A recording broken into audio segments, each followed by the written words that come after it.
Pest collector on the corner.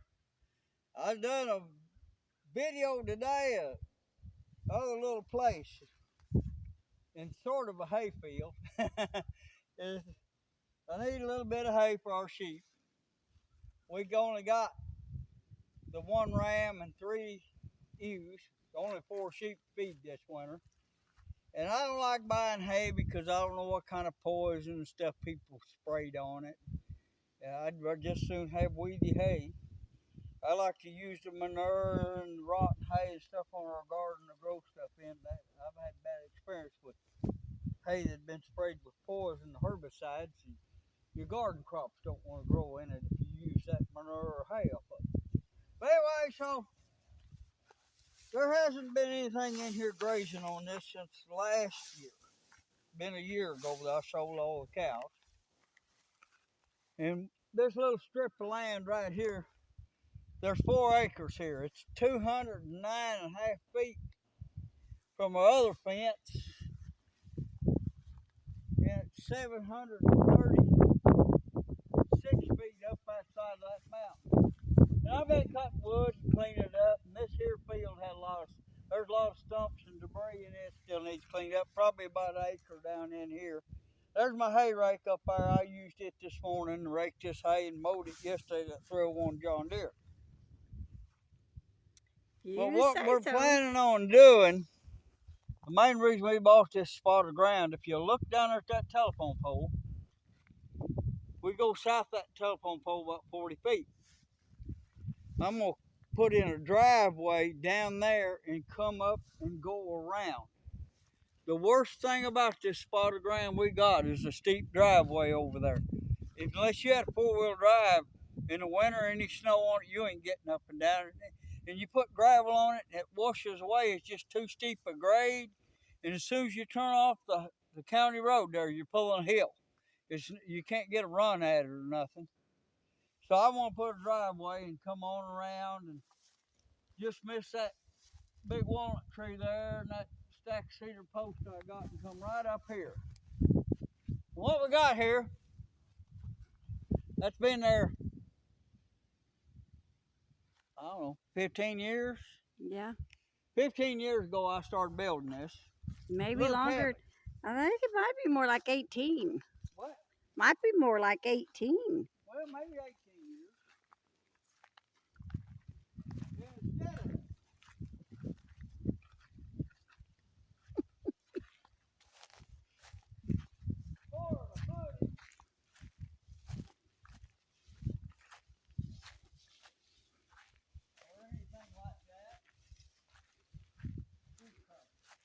Yeah, it's hard going.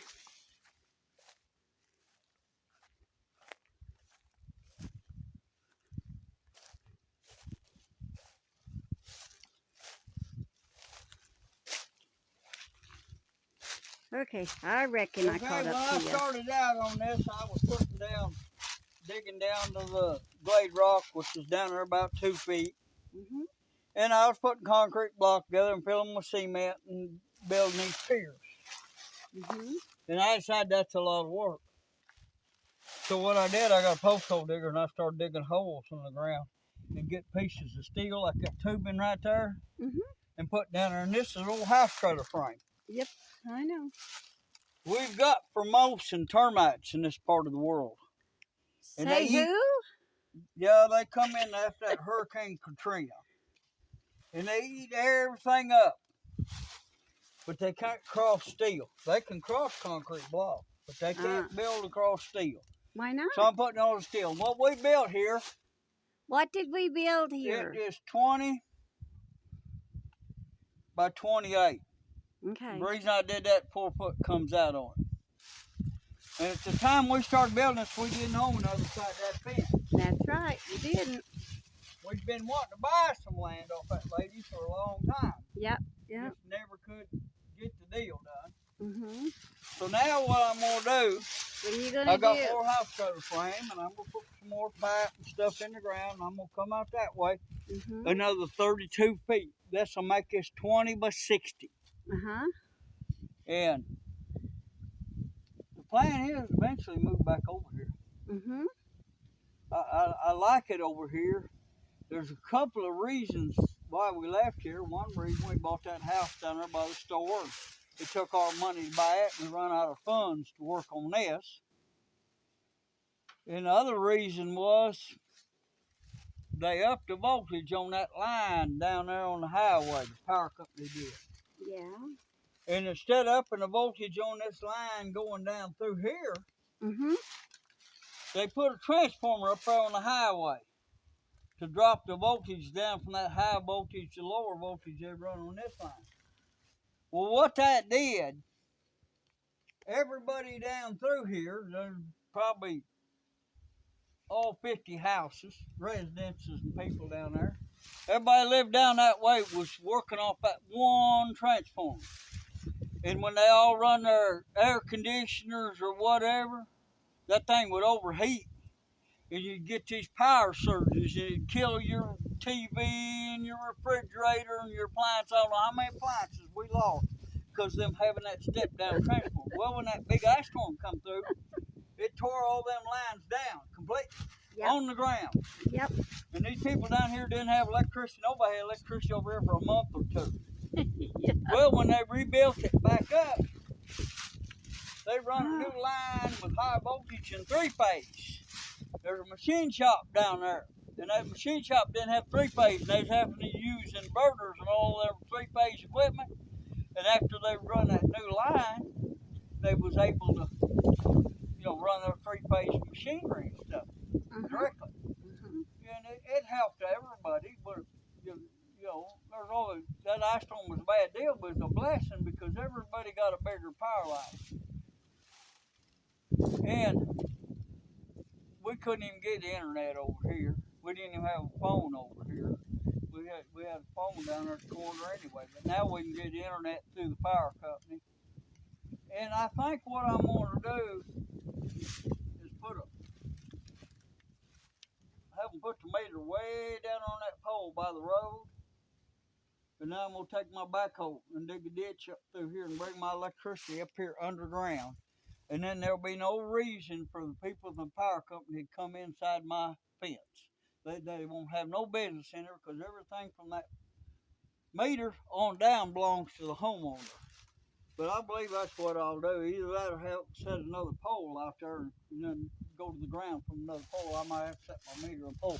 But I got the meter on the side of that old building right there. When we first moved over here, I needed some place to work.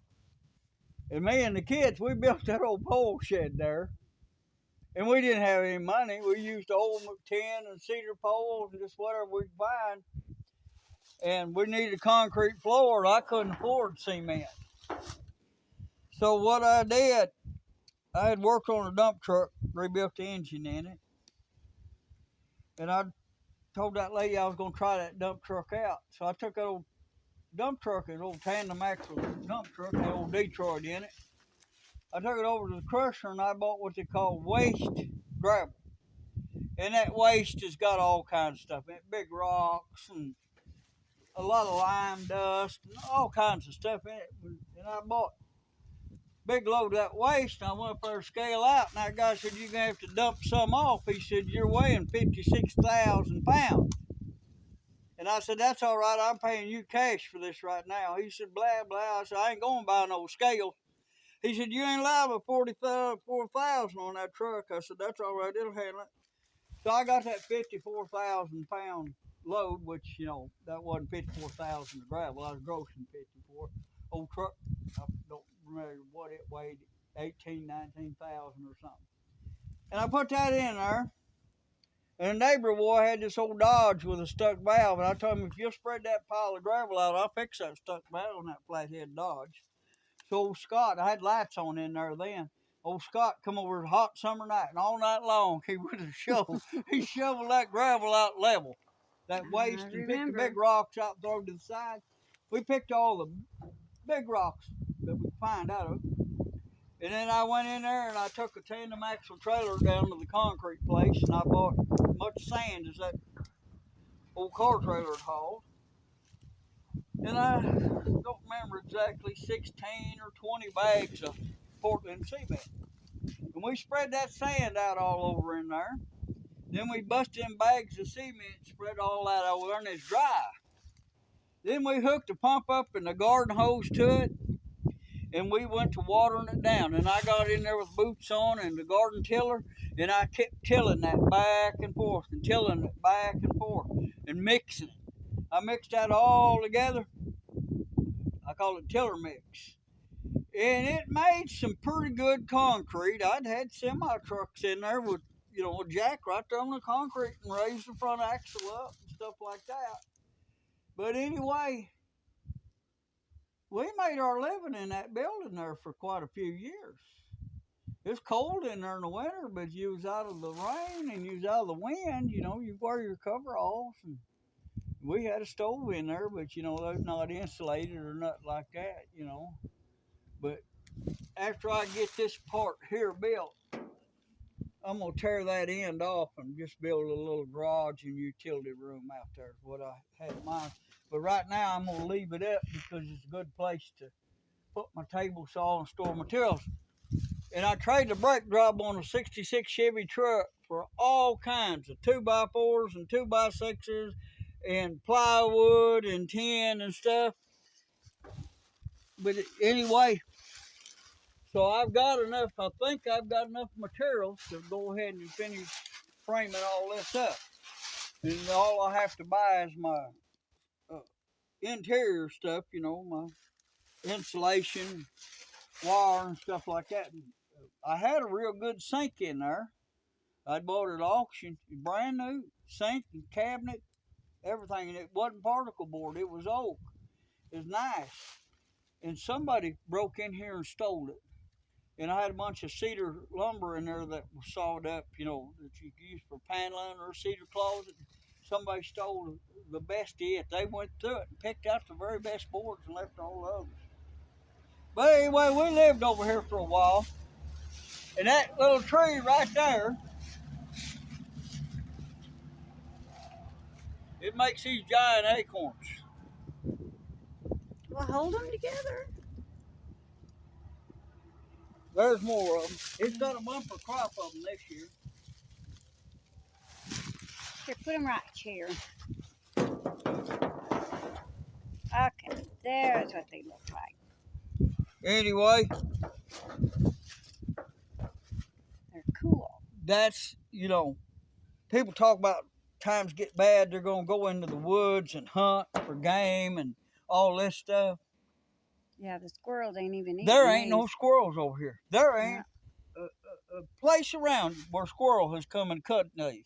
There isn't a deer come by and eat this. I got 14 acres here, and you can walk around this 14 acres, and there's no wildlife on it. Mm-hmm. There's nothing here. Mm-hmm. It's all been hunted out already. Yeah. And times ain't even bad. Yeah. What people do, it's legal to hunt over bait in Arkansas, and they'll set them up a deer stand there and put a feeder out there and buy feed corn and them deer. Well, them deer go up there and eat it, like shooting fish in a barrel. But also, while they're sitting at deer stand, turkeys come up there and squirrels come up there and they shoot at them too. And the game's all gone. Yep. There ain't none now. If times got bad, there ain't going to be nothing. Occasionally, I'll see a rabbit over here. Yeah. But there's no quail left. I haven't seen a quail in years. Mm-hmm. And I ain't seen a turkey in a couple of the last 2 years. I don't think I've seen a turkey over here. But there used to be flocks of turkey over here. Well, they spread chicken leaders. Be 100 birds in a flock.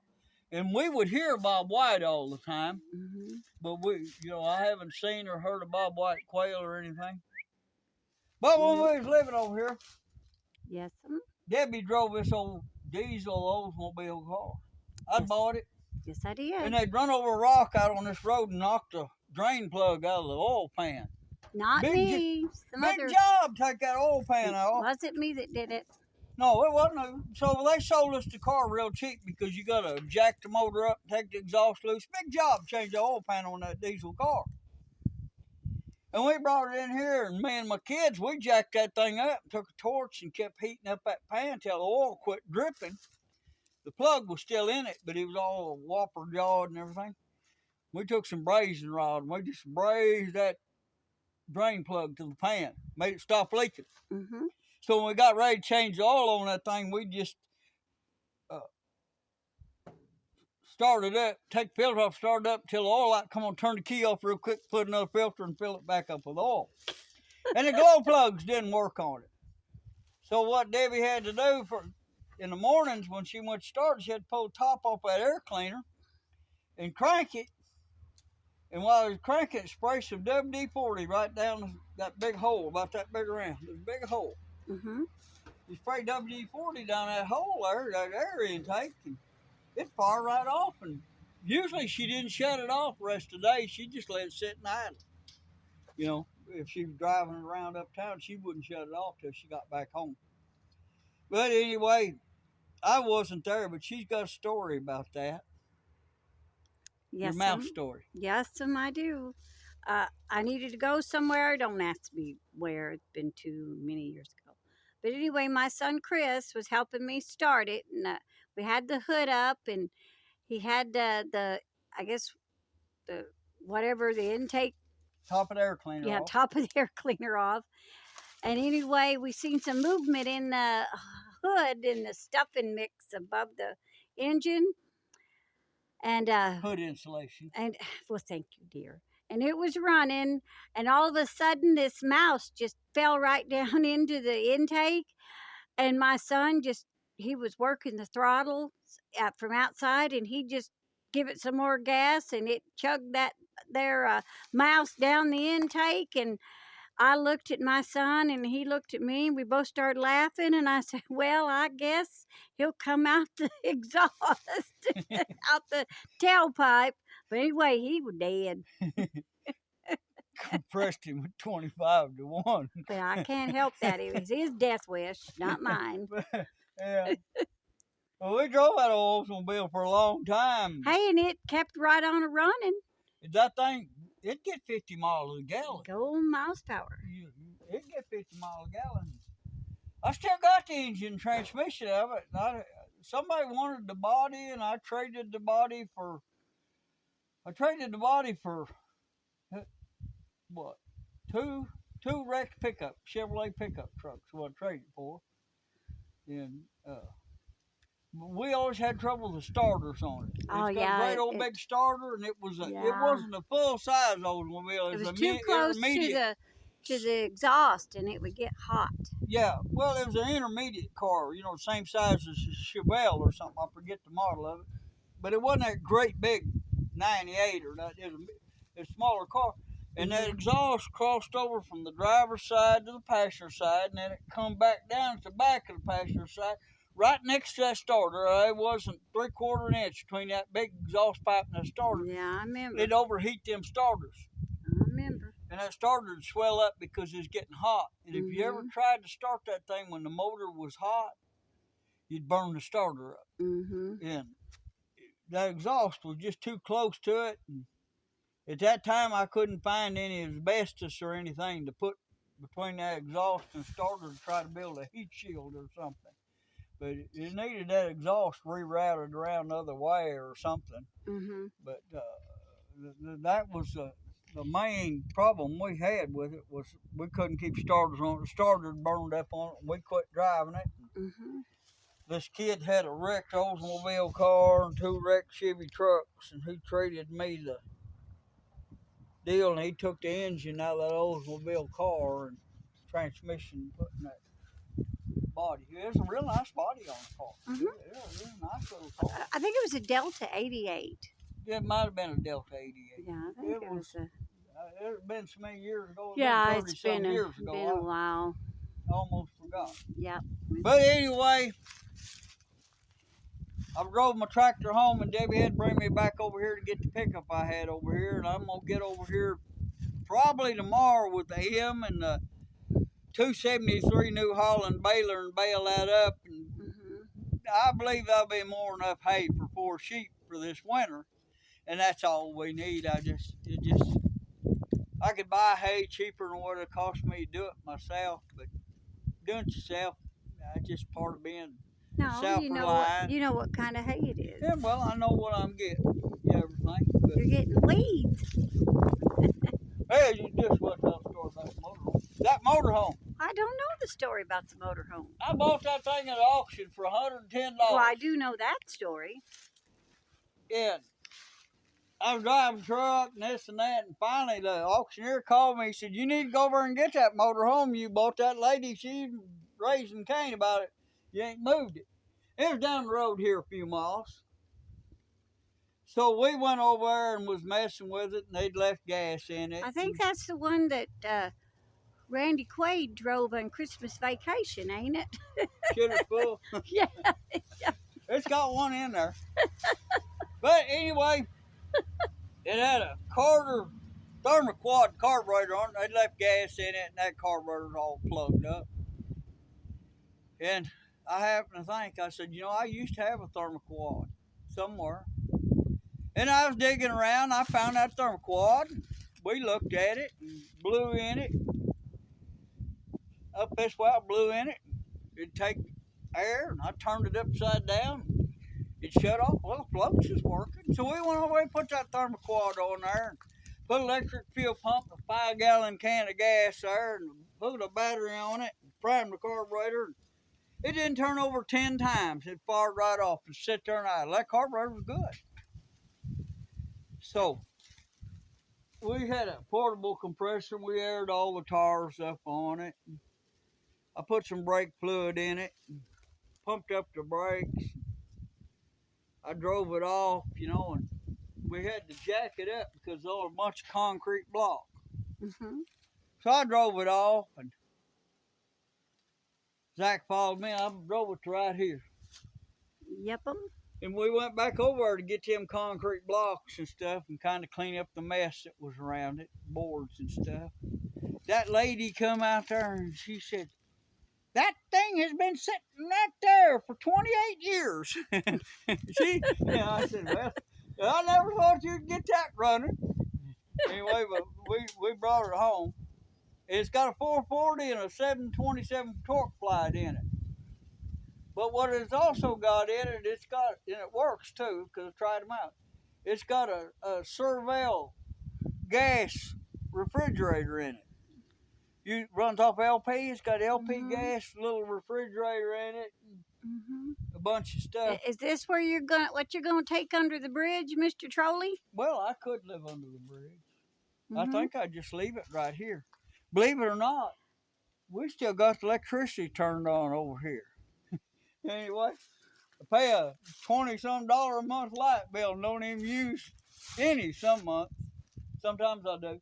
But anyway, that's Randall's one of new them auction home. bargains.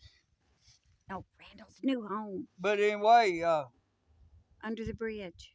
under the bridge. Yeah, your new home. That's gonna be your new home. You're so in love with under the bridge. Why don't you try it? You don't look like a troll. You wouldn't make it. No. You're too pretty. You just wouldn't make it. I'd get accosted Yeah. by other trolls. Yeah, you just wouldn't make it. I'm not troll material. Yeah. Oh, okay. Okay. You're not troll material. I'm witch material, but not troll material. But anyway, I guess that'll be that for this video today. You might get to see old man baling hay. She didn't get over here and get any video of me mowing it. No, you guys seen mowing. Bouncing. You've seen people bounce around in the field. It's a pulling hay tractor. mowing with a sickle bar Cutting, mower, and there's plenty of them and on there if you want to see it. It ain't rocket science. No. But anyway, we'll say goodbye and good luck to you. I'm enjoying this fall weather. Me too. And thank you all. And y'all please have a nice day. And please like and subscribe. Bye.